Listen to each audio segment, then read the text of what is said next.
All right, I think I'm going to go ahead and get started. Well, good morning and welcome to today's webinar hosted by Hepatitis Delta Connect. My name is Holly Moore. I am a public health program coordinator at the Hepatitis B Foundation and the coordinator of the Hepatitis Delta Connect. Thank you all for tuning in today. Today's webinar is focused on the clinical and economic burden of hepatitis delta diagnosis in the United States. We will have the opportunity today to hear from Dr. Robert Wong, who is a practicing gastroenterologist and hepatologist in Palo Alto, California, and a prominent researcher on the impacts of hepatitis and chronic liver disease across the U.S. We are looking forward to a great presentation. Next slide. All right, so just some housekeeping before we get started. I would like to remind all participants that during today's webinar, all audience members are muted. We encourage you to use the chat feature to let us know who you are and where you are joining from. If you have any technical challenges, please indicate your issue using the chat box and we will address it as soon as possible. At any time during the presentation, you can enter questions in the Q&A box. Questions will be addressed by Dr. Wong at the conclusion of the presentation. This session is also being recorded and slide presentations will also be shared following the webinar. Next. All right, so Hepatitis Delta Connect, just to give you all a little overview of our program, is a dedicated program of the Hepatitis B Foundation, established in 2016 for the explicit purpose of raising awareness about hepatitis delta and promoting diagnosis, screening, research, and linkage to care, as well as providing support to those living with and affected by hepatitis delta through a variety of channels, including email and phone consults, social media, newsletters, blog posts, website, fact sheets, and webinars such as this one. We also run hepatitis delta focused events and lead hepatitis delta public health research projects. We are now honored to be joined today by Dr. Robert Wong. I'll do a little intro here, and it's quite impressive, a little bit long, so bear with me. He's a clinical associate professor of medicine in the Division of Gastroenterology and Hepatology at Stanford University School of Medicine, and a staff physician at the Veterans Affairs Palo Alto Healthcare System. His clinical interests include management of patients with complex liver diseases, including viral hepatitis, hepatocellular carcinoma, and non-alcoholic fatty liver disease. His research focuses on epidemiology, outcomes, and health services research in patients with chronic liver diseases, with a particular focus on healthcare disparities among underserved, vulnerable, and ethnic minority populations. His research has been funded by the National Institutes of Health and an American Association for the Study of Liver Diseases, the American College of Gastroenterology, and others. His work has been published in high-impact journals such as JAMA, American Journal of Medicine, Hepatology, Gastroenterology, Journal of Hepatology, Clinical Gastroenterology and Hepatology, and American Journal of Gastroenterology. He serves on the editorial board of Hepatology and Journal of Clinical Gastroenterology, and he is the current editor-in-chief of the Gastroenterology Research. He is the current president of the Northern California Society of Clinical Gastroenterology. We're excited to hear from Dr. Wong today and are grateful to him for joining us. We invite audience members to put any questions you may have in the Q&A box as they arise, and they will be addressed at the conclusion of the presentation. Without further ado, I'll invite Dr. Wong to begin his presentation. Thank you so much. Great. Thanks so much, Holly, for the nice intro. And thanks, Beatrice and the Hepatitis Delta Connect and Hep B Foundation. Let me pull up my slides here. And then let me change the display. Perfect. Great. Then I guess I will turn on video just so people can put a face to what I'm saying. So thanks again. I mean, it's really exciting opportunity and always nice to have an opportunity to share some of the work that we've done, especially about the importance of hepatitis delta infection. And so today I'm going to talk a little bit about some of the recent work that we've done that further aims to clarify what the real impact of hepatitis delta infection is in the US.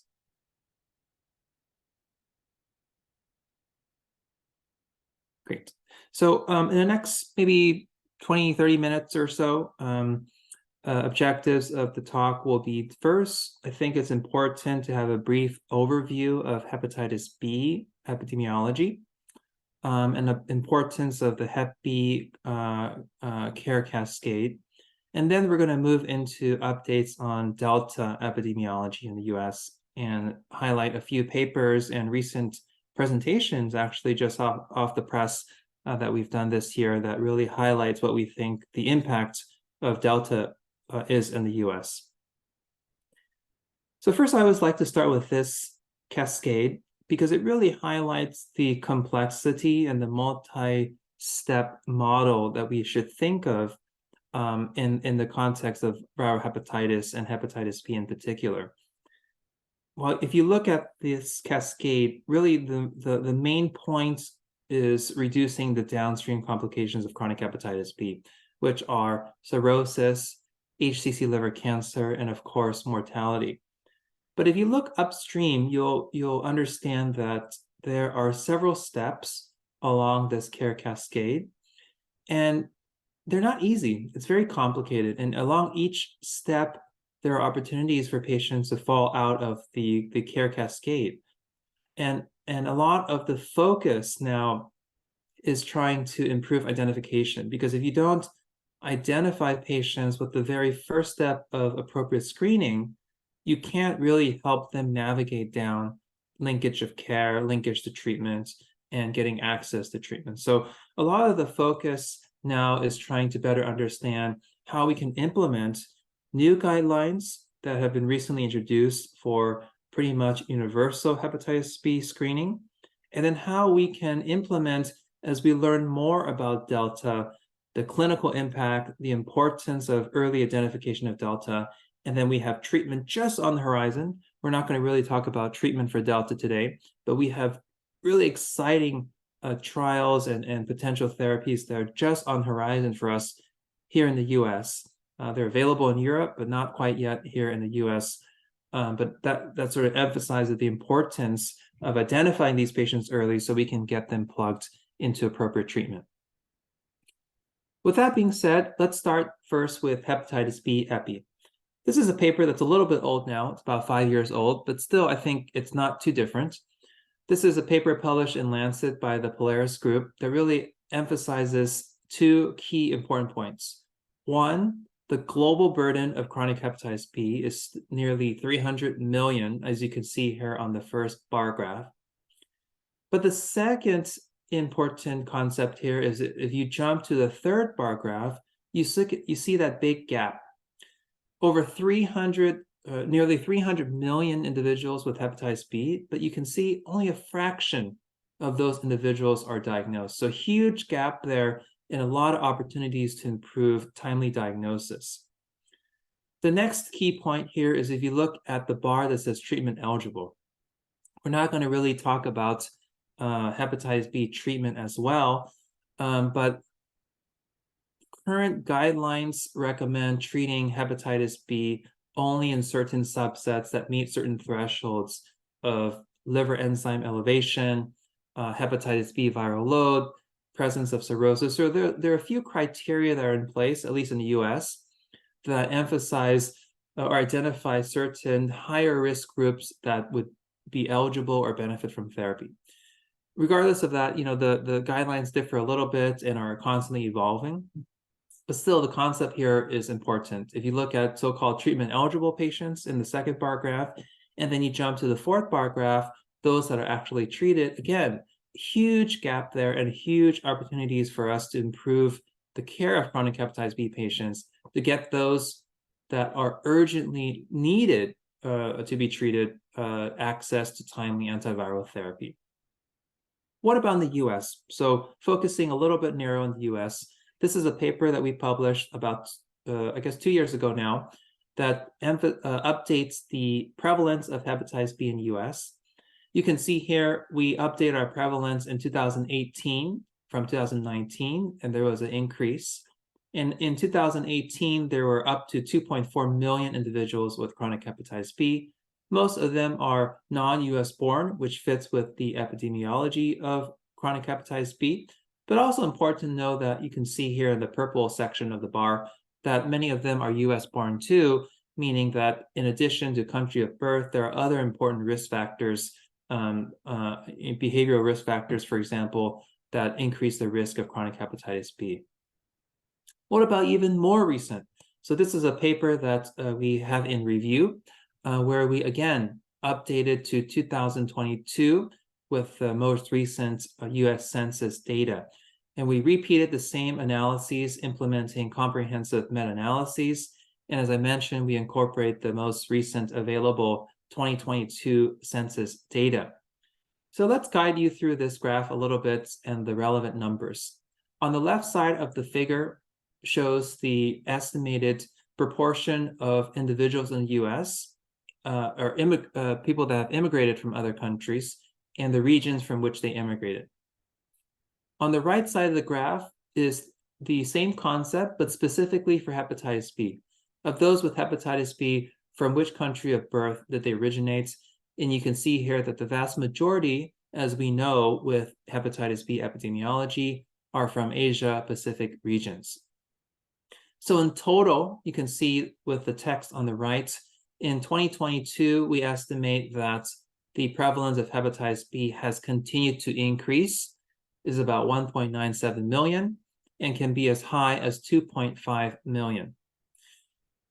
The other important thing is still a vast, large proportion of these individuals remain unaware, undiagnosed, and the recent guidelines from CDC to implement universal screening should help us improve the diagnosis of hepatitis B patients. But the main struggle and challenge that many have discussed is how do we actually implement these new guidelines to effectively diagnose patients and link them to appropriate care. So that's hepatitis B. Now I'm going to move on to Delta. Why is Delta even important? And what is Delta for those that may not be as familiar? Hepatitis Delta virus infection occurs in the setting of hepatitis B. And that's why it's so important first to have a foundational understanding of hepatitis B, because Delta occurs on top of that. It can either occur as a superinfection, meaning someone has chronic hepatitis B and then acquires hepatitis Delta on top of that, or in a much smaller proportion of patients, they may occur together. Patients may have Hep B and Hep Delta together, and they pass it on to other individuals at the same time.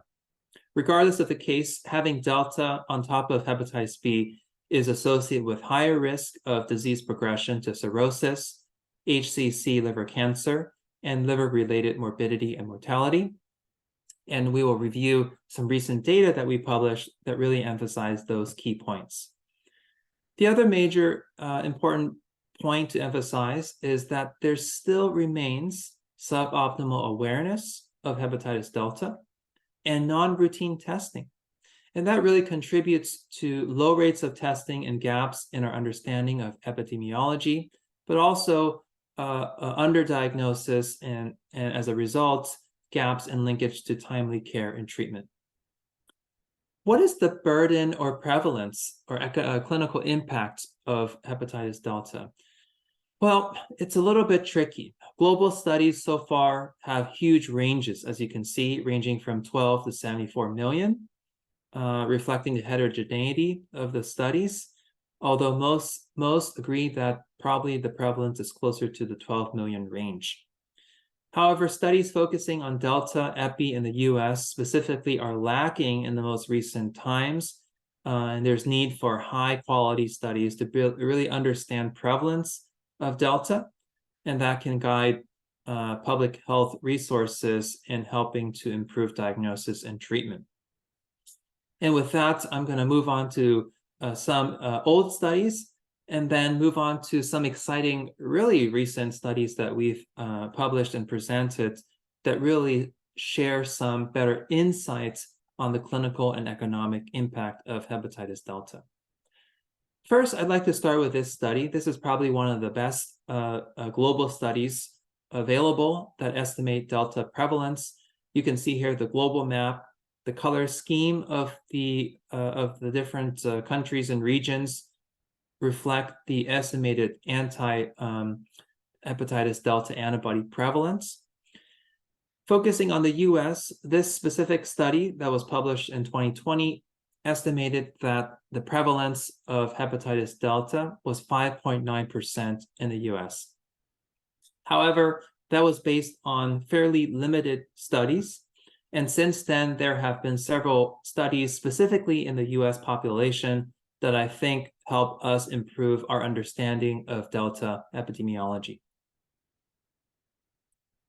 This is one study that I'd like to highlight. This is something that we published last year in the American Journal of Gastro. We utilized a national laboratory database, Quest. We first identified about 157 plus thousand patients with chronic hepatitis B. And the aim of our study sought to understand the prevalence of testing, who is actually getting testing.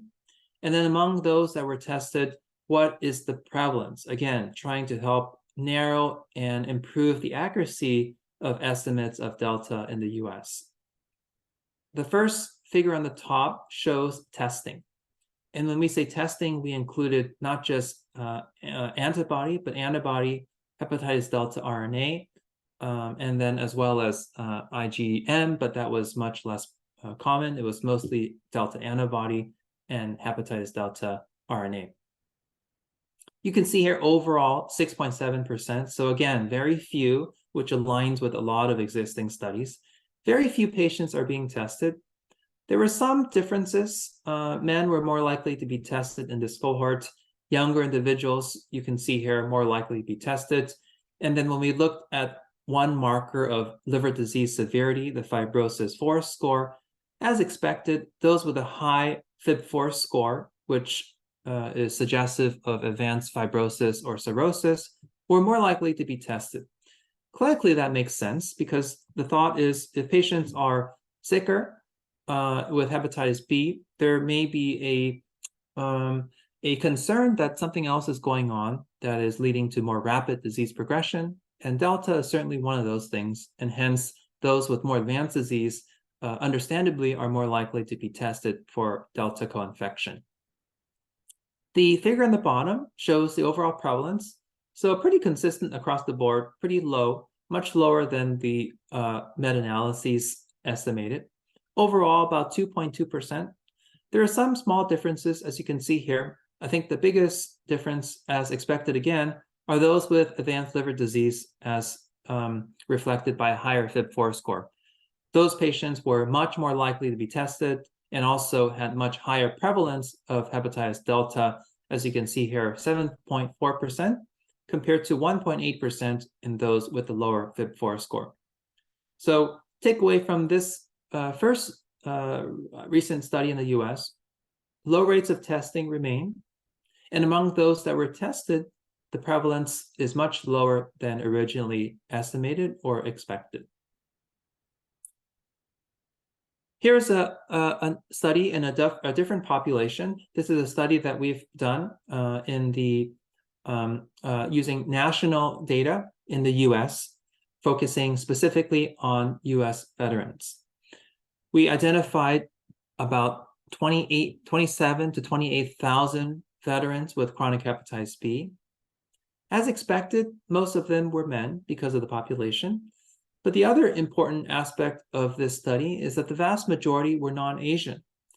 That's important because the vast majority of existing studies in hepatitis B have been mostly in Asian populations, which aligns with the epidemiology of hepatitis B in the US and globally.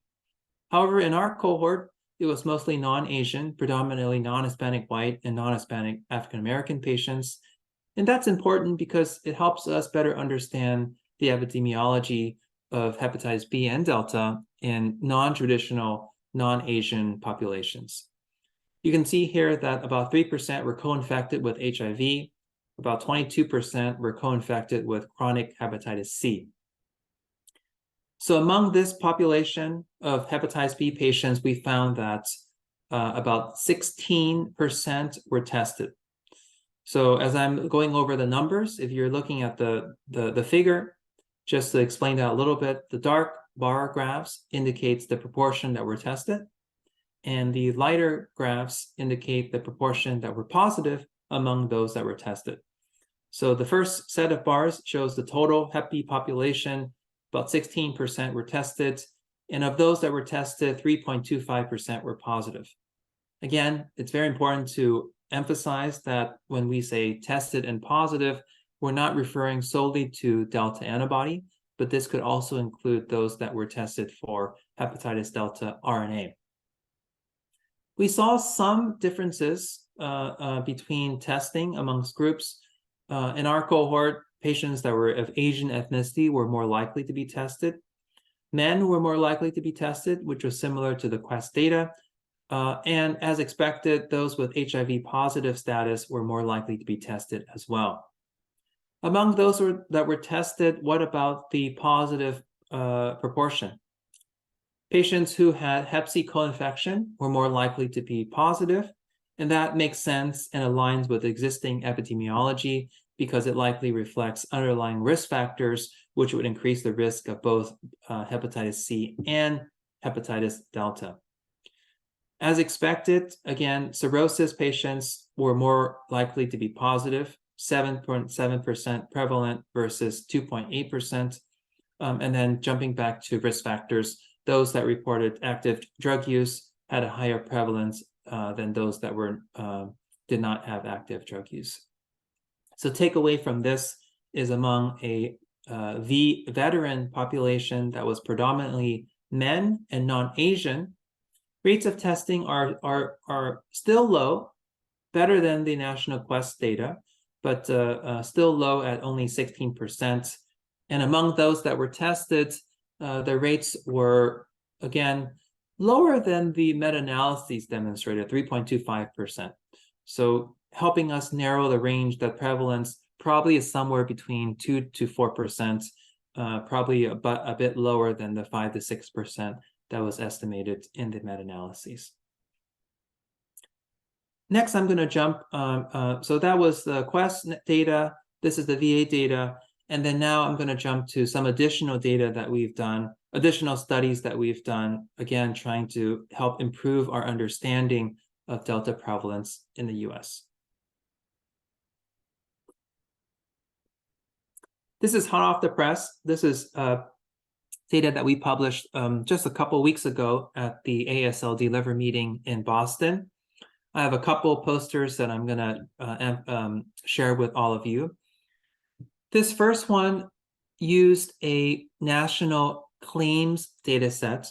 It's something called the IQVIA Pharmetrics Plus database. It's a database of commercially insured patients and captures a pretty large proportion. So some of the other data sets I mentioned, Quest, VA, it's a large population, but it captures a subset. This database states that they cover approximately 210 million patients in the US. So huge population. And I think the strength of that is that it makes it very generalizable. We identified patients with chronic hepatitis B. The caveat here is using ICD-9 codes. And then amongst those, we tried to identify the prevalence of hepatitis delta, again, relying predominantly on ICD-9 codes. Overall, we identified about 75,000 patients with hepatitis B. And among that subset, among that cohort, we identified just a little bit over 1,400 patients with concurrent hepatitis delta infection. And that translates into a prevalence of 1.9%. Again, narrowing the range, we're getting closer to better understanding that this prevalence of delta is probably much lower than we initially expected based on data.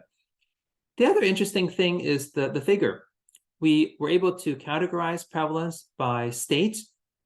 Of course, there's some caveats that need to be taken into account when interpreting this, but on face value, it's very interesting. It shows some of the state-by-state geographic differences in the distribution of hepatitis delta.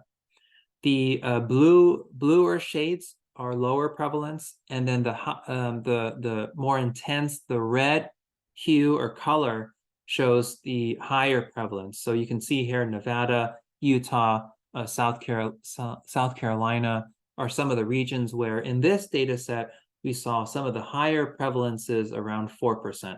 But overall, the take-home message is huge data set, very generalizable, showing much lower prevalence of about 1.9%.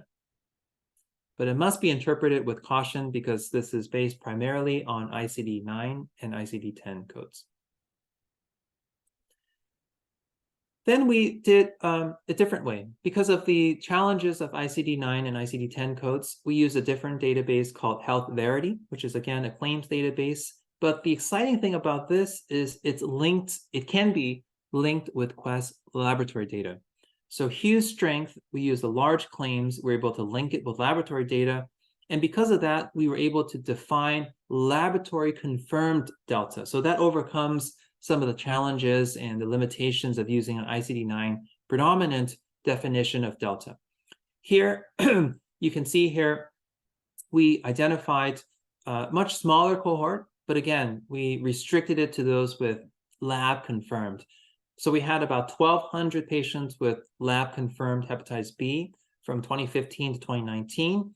We identified 95 patients that were RNA positive, and that corresponded to a prevalence of 7.8%. So a little bit higher, but again, it is this lab confirmed only, and in a subset of those also with lab confirmed hepatitis B. So very interesting, and continues to add to the various different aspects of our understanding of hepatitis delta infection. The other key here from this study that we identified is a major gap. For hepatitis delta, the typical cascade that is recommended is to first test for hepatitis delta antibody, very similar to hepatitis C. Test for hepatitis delta antibody. If the antibody is positive, then you follow up with a confirmatory test for RNA. Again, exactly the same we approach hepatitis C. However, we found here that in this cohort, first, very few people were tested. And among those that were tested that were positive for antibody, only 38% were tested for RNA. So put in another way, of those that were positive for hepatitis antibody, almost 62% did not get follow-up testing for RNA. So that's a huge gap and a huge miss in the cascade of care, because these people could have chronic hepatitis delta infection that was really undiagnosed because of lack of RNA testing. So then moving to one of the final studies looking at prevalence. This study is very exciting, and I will just share some prelim data. This study is currently under review. Similar to what I described earlier with updating the prevalence of chronic hepatitis B, we did a similar analysis, comprehensive analyses, using country-specific publications to estimate hepatitis delta prevalence. And we linked that with US Census Bureau data to estimate the prevalence of delta in the US based on an individual's country of birth. So using the prevalence from that country to extrapolate the prevalence and the immigration patterns into US. The figure on the right, the interpretation of the figure on the right. So first, the bar graphs, the lighter bar graphs, show what we know from the previous study that I emphasized. This is the prevalence of hepatitis B. And then on the right is the new data. These are the number of individuals with hepatitis delta among each of the regions. And again, predominantly Asia, but also an important contribution from African-American individuals. So overall, the weighted prevalence that we estimated is 4.2%. And this is non-US born, and then we combine that with US born data based predominantly on NHANES data, we estimate that the prevalence of hepatitis delta in 2022 is probably around 75,000 individuals, much lower than previously anticipated. And the range is, probably could be as high as 110,000. So I think that this is a much more accurate and updated prevalence of delta, and it was much lower than the 150, 200,000 that was previously has been estimated and discussed in previous settings. And this is important because it helps us guide healthcare resources and public health initiatives to really plan around how to diagnose and link these individuals to treatment when it becomes available. So that's the end of the prevalence section. Next, I want to emphasize the clinical impact. We talked a little bit about the importance of Delta and why it's important to diagnose these patients early. Patients with Delta infection are associated with much higher risk of disease progression and liver disease complications. This is a study, again, hot off the press, just published ahead of print this month, where we did a systematic review and meta-analyses. And as you can see here, we started initially with a few thousand papers and studies, and we ultimately narrowed it down to 12 studies that were able to identify the association between hepatitis delta RNA and risk of disease progression. So this is very important because this specifically includes the impact of RNA positive, not antibody, because we know that not everyone that's antibody positive will be RNA positive. So this is a much more specific analysis showing that these individuals truly have chronic hepatitis delta infection and what is the subsequent risk of that in terms of disease progression. The numbers are shown here. I will just throw up the figures so for people that are interested to see. But overall, we found that, as expected, that if you have chronic delta infection reflected by positive RNA, you have nearly a 2 times higher risk of developing compensated cirrhosis, and nearly 4 times higher risk of decompensated cirrhosis, nearly 3 times higher risk of developing HCC liver cancer, much higher risk of needing liver transplantation, which makes sense because those that are decompensated or have liver cancer would need liver transplantation. And then finally, almost 4 times higher risk of death compared to those that don't have hepatitis B. So I think this is a very impactful paper that helps us solidify our understanding about the clinical impact of delta infection in patients with hepatitis B. Clearly shows a much higher risk of disease progression and mortality. Other ways to think about the impact of delta is to think about its impact on not just liver disease severities, but other comorbidities. This is a recent public poster we presented at the European Liver Congress earlier this year in June. These are data that these subsequent studies that I'm presenting will be using large claim-based data. Again, we come back to the IQVIA database, which is based predominantly on ICD-9 codes. We identified individuals with delta infection and compared those that did not. So compared those with hepatitis B monoinfection. The top figure emphasizes the key points that patients with delta infection at time of presentation have much more severe disease. The first set of bar graphs are no cirrhosis. So those with hepatitis B are more likely to have no cirrhosis. The flip way of thinking about it are the different disease states we can see here. CC is compensated cirrhosis, DCC is decompensated cirrhosis, HCC is hepatocellular carcinoma or liver cancer, and then LT is liver transplant. So across the board, patients with delta infection have a much more severe disease progression. Then we looked at baseline comorbidities. So the bottom figure re-emphasizes some of the liver ones, CC, DCC, HC. But then we also looked at other comorbidities like HT hypertension, smoking, Hep C, HIV, etc., obesity, NASH. So you can see here across the board that there were several other comorbidities that were more prevalent among those with delta infection. And why is that important? Well, that's important because it emphasizes that those with delta not only have more severe liver disease severity and liver disease progression, but these patients are sicker in general. They have more comorbidities. It may reflect the delta virus, or it may reflect the host of risk factors associated with delta that lead to these higher risk factors, higher baseline comorbidities. Regardless of the fact, it tells us that Delta patients are sicker, not just from a liver standpoint, but also from a general health standpoint. And that's important because it emphasizes the huge clinical impact. And then next, I'm going to emphasize how that impacts healthcare resource utilization and the economic impact of these much sicker populations.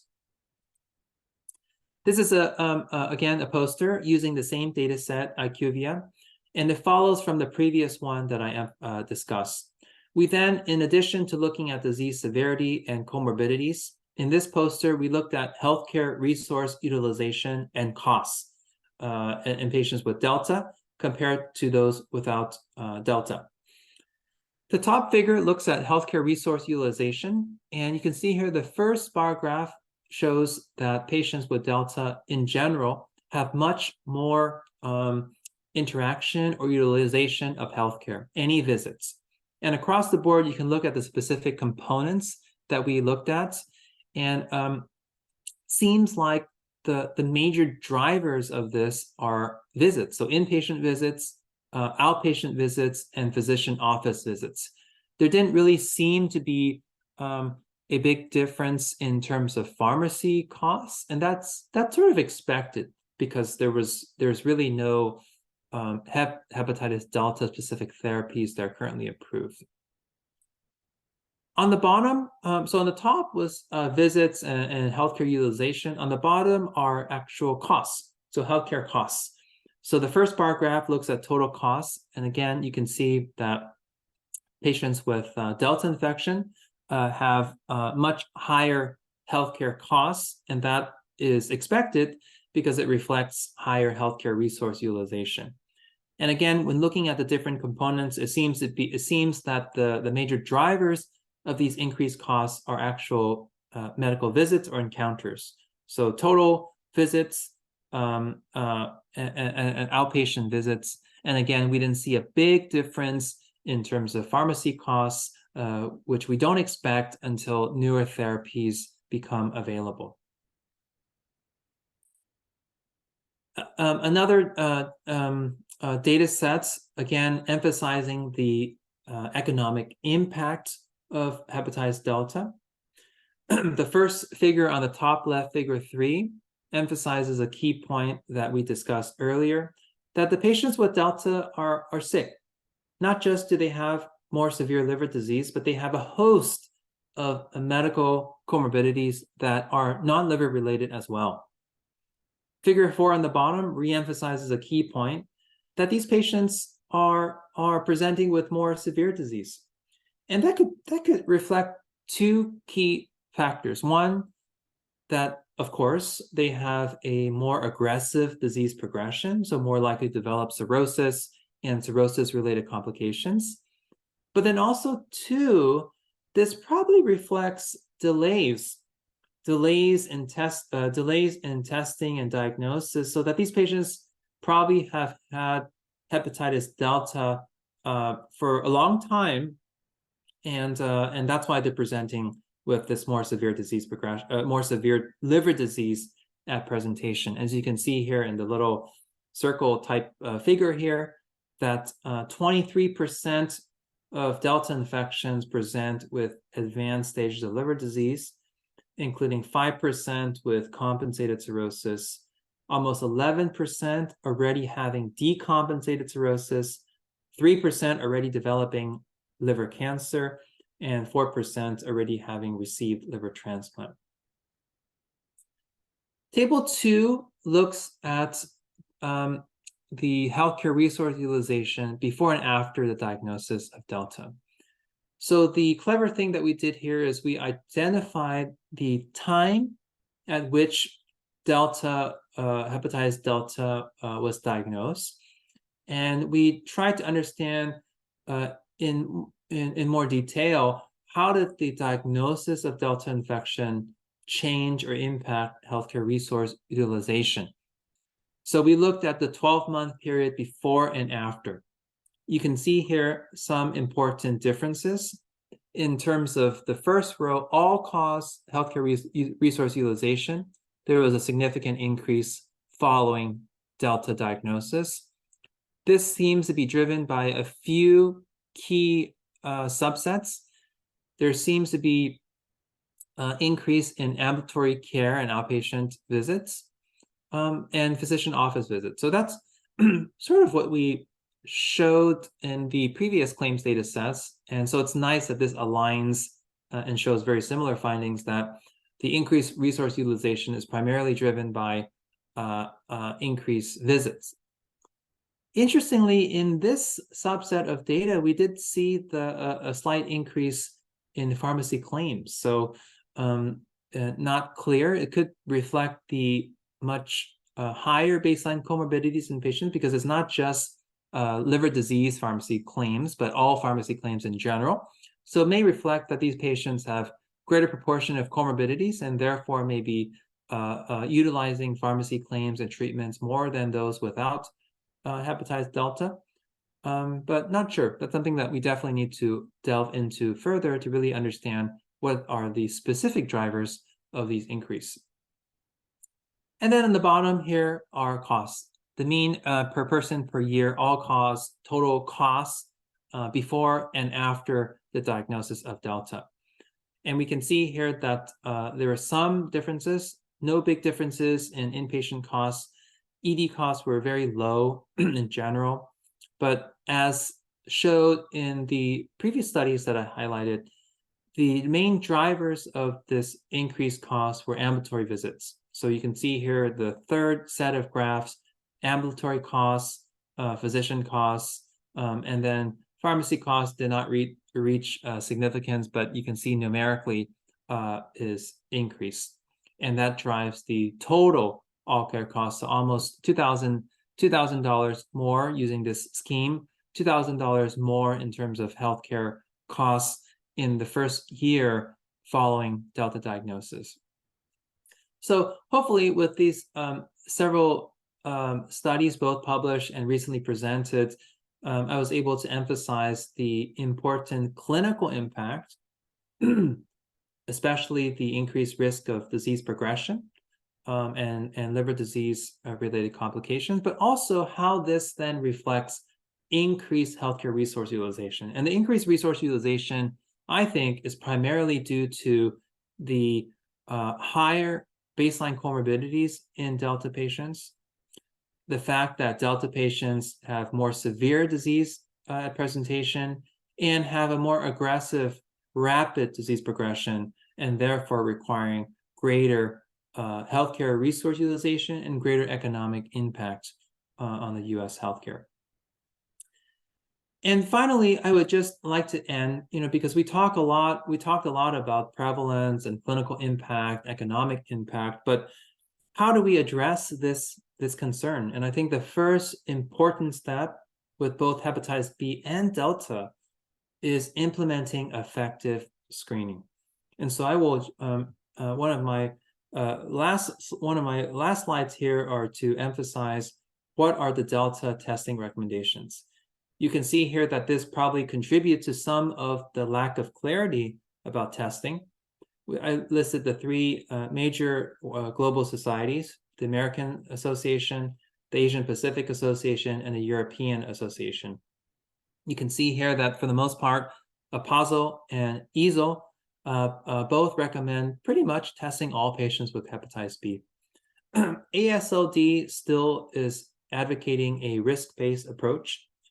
They're currently in the process of updating their guidelines. Not sure if this will change, but at least currently the guidelines advocate for a risk-based approach, and you can see some of the risk factors there.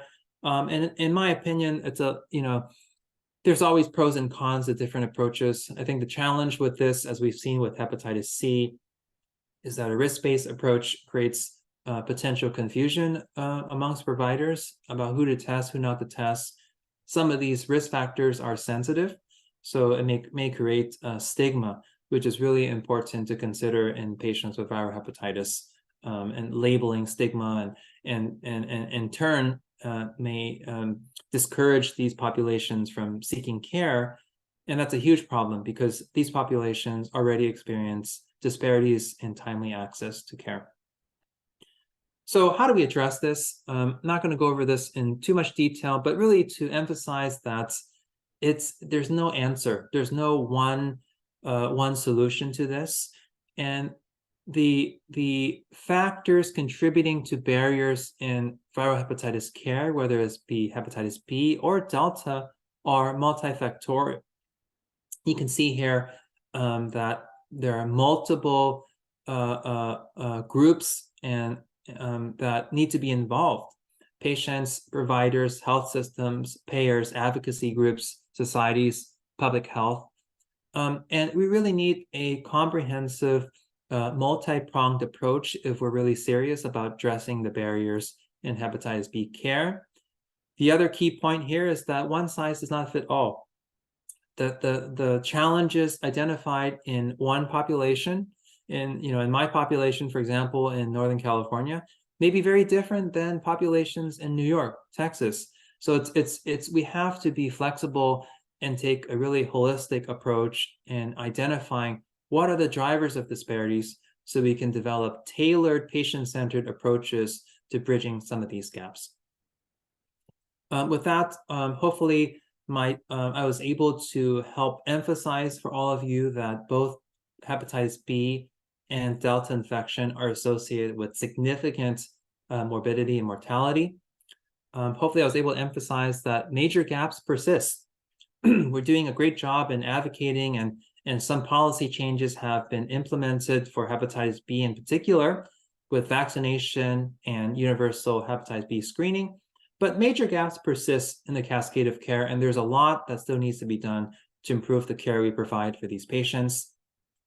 There is huge impact. I focused just on Delta today, but the same could be said of hepatitis B. There's a huge clinical and economic burden of Delta, not just on the patients, but on the health system of the US as a whole. And I think that while the goal is to plug patients to get treatment and reduce cirrhosis, that's all very important. But the first most important step is effective screening and linkage of care. And I would say for both hepatitis B and D, because I think across both of these viruses, I don't think we're doing as good of a job as we can. And there's a lot of room for improvement to identify these patients, plug them into care, and ensure that they're getting appropriate and timely and appropriate treatment to reduce liver-related morbidity and mortality. With that, happy to take any questions for the discussion part of it. Yeah, let me just stop my screen here. There you go. Great. Thank you so much, Dr. Wong. That was a really informative presentation and a lot of great insights. So thank you for covering a lot of information there in that small amount of time. So we'd love to take any questions from the audience. Just a reminder, feel free to enter them in the chat or the Q&A box. I'll just mention there was one that popped up in the Q&A box, not necessarily a question, but I do have a question off of it. It says the risk-based approach failed us for HIV and HCV. So I hope we move away from that since HDV risk is also currently poorly understood. So I think that definitely is a frequently talked about point in many of our Hep Delta Connect resources lately is, the universal screening approach or universal reflex testing for Hep D versus risk-based approach. So I'm curious, we recently had a webinar before this about the case for universal reflex testing. What are your thoughts on utilizing that? And as a current clinician, do you think that other providers would be able to actually understand that well enough to implement it effectively? And what can we do to kind of support that change? Yeah, thank you. That's a really hot topic. And I'll share some of my thoughts and I think maybe some of the hesitancy that people have. So I agree with the poster that we've seen this in HIV. I didn't do much HIV, but definitely Hep C, right? We saw that. And then now Hep B. I mean, we see this evolution of risk-based moving towards universal screening. I think we need to do that for Delta, but I think here are the challenges. First, we don't have effective treatment. I think that's one of the concerns that a lot of people have is, sure, we can test all these patients, but we have nothing to do for them. Fine. I think that's valid. We're going to likely have treatment very soon. The second challenge is you know, clinical practice is one thing, but policy is really guided by data.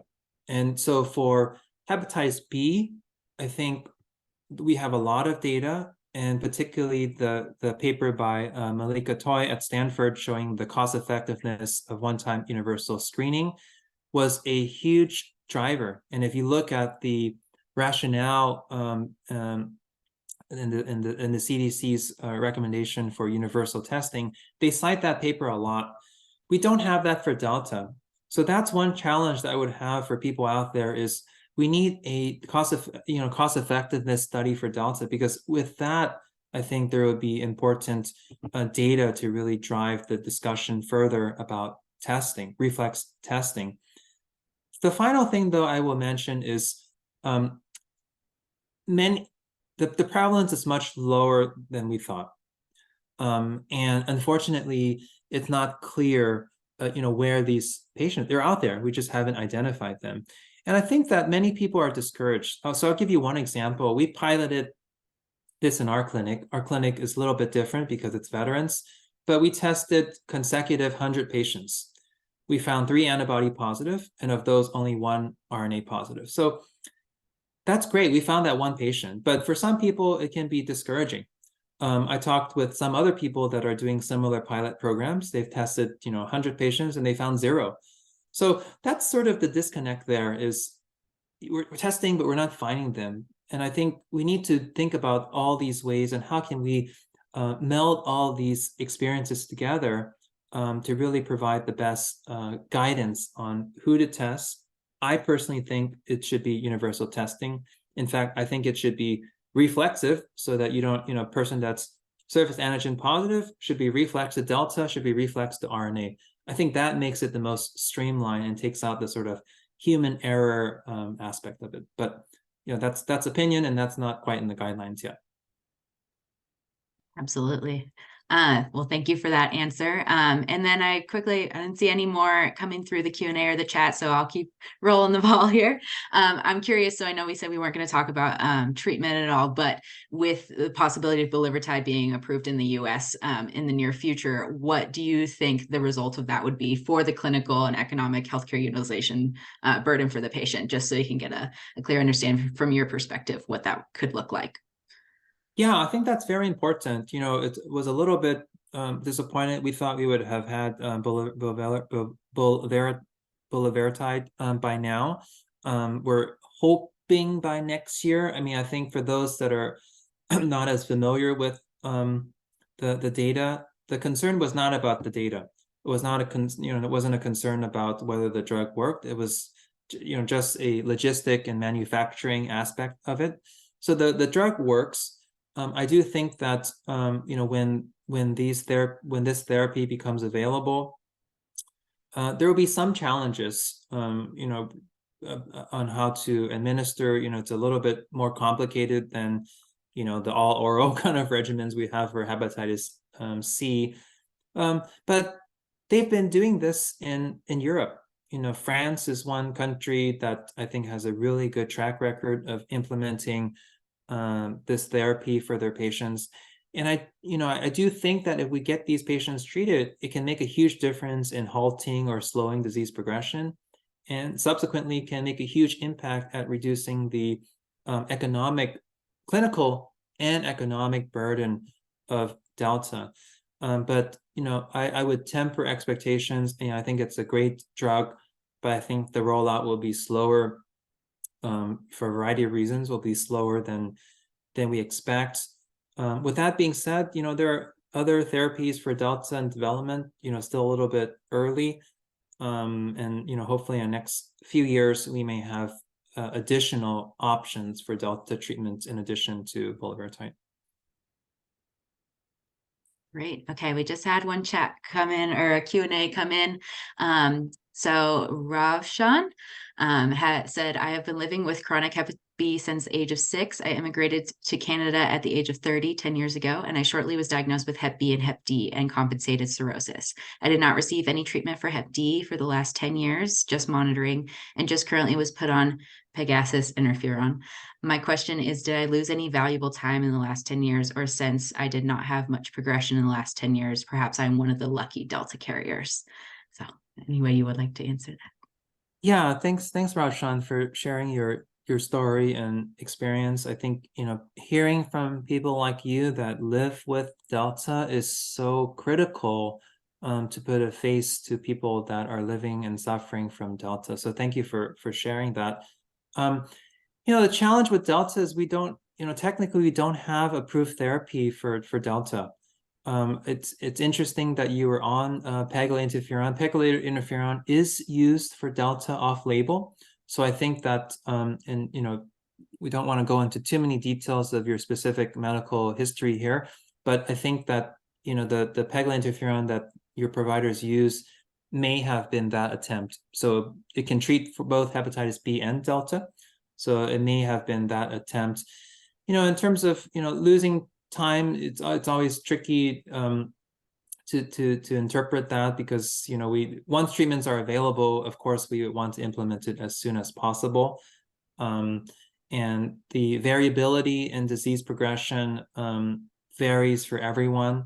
So certainly you may be one of those that may not be progressing as fast as others, and so that's very good to hear. Great. And we just had one more come in. I know we have just a few minutes left, but I want to make sure we answer any that come in. So Anonymous said your presentation suggests the greatest number of HDV, both in the US and globally, are mostly in the Asia Pacific region and Africa. How do you believe that would impact the rollout for treatment once therapy becomes more widely available? Yeah, great question. At least in the US, we saw that the majority of patients with Delta probably are from Asia Pacific regions. I'm not sure how, that's sort of a strategic marketing kind of approach for the industry. I think that from what I understand, that always the goal is to get these drugs approved in major markets, including the US. And sometimes in the US is one of the trickiest populations. And also there's some other economic aspects that I won't talk about. Usually it's the most costly in the US, so they get, most of the profits are from here. But I think that the goal has always been to get it approved in the US, get it approved in Europe, to kind of show that these drugs are efficacious and in the real world are effective, and then really establish how they can roll out this effectively in a more structured healthcare system before trying to roll it out in other systems. The challenge, though, I will say, and this is unique to each country, some countries, I remember like Japan or certain countries have stricter regulations and they require smaller repeat studies in their populations. So I think that might impact some of the rollout in some of the Asia Pacific regions, or even in the African regions, if there's not specific studies or specific populations from those countries included in their studies. Great. All right. Well, we are just at 11, so I'll close it there. I wanted to say thank you again to our speaker, Dr. Wong, and to everyone participating in today's webinar. We hope you found it informative and valuable to your work and life and can apply some of this information moving forward. We encourage you to complete the evaluation form when the webinar concludes. A recording of the webinar and slide presentations will be emailed to all attendees. We also encourage you to sign up for our Hep Delta newsletters. Those have been put in the chat and a link for you to follow for both providers and for those living with hepatitis Delta. You can be added to our mailing list and receive regular updates about hepatitis Delta drug development, clinical trials, research, news, and events like this one.